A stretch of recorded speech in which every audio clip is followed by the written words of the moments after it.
All right, welcome back. Just a couple quick things we have to get out of the way around conventions for Create React App before we actually make some apps. So this will be quick. We're just going to run through some common sort of style things that you'll see. First up, I have a new Create React App that I'm running. I'm just calling it CRA Conventions. You don't have to do this to follow along. You can do this in any of the Create React App instances that you've made. And then I'm opening it over here. So first, what we're going to talk about is just separating each component into a separate file. We've already chatted about this, but you want to make sure that you don't have two components in a file or more. And in addition to that, the name of your file should always match the name of the component in that file. So as long as we're talking about React components, not CSS files and all of that, we'll talk about that. So if you have a car component, it should be in source/car.js. If you have a house component, source/house.js, and capitalized is the convention as well. So both for the file name and for the actual name of the component in JavaScript.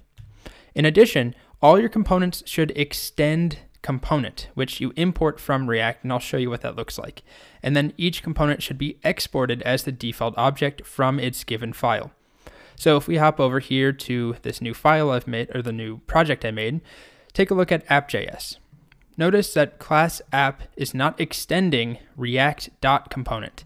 We import component individually and then extend component. So you don't have to do that, right? We've been doing it, how many projects we've done so far, how many examples without Create React App. It worked okay, there's no problem. This is what we adhere to when we use Create React App. Class, name of component, extends component.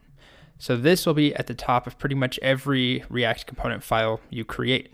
Then the other thing to talk about, of course, this is the app.js file.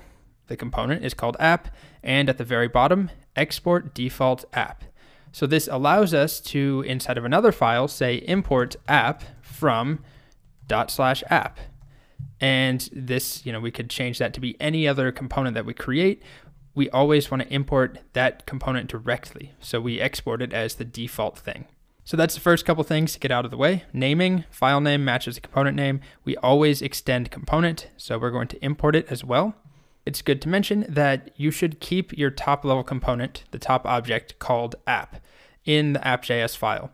It's possible to tweak it and change it around. If you wanted to call it, I don't know, top or entry point or something, I've never really heard of anybody doing that, but you could. It's just that the Create React App skeleton assumes there is an app component.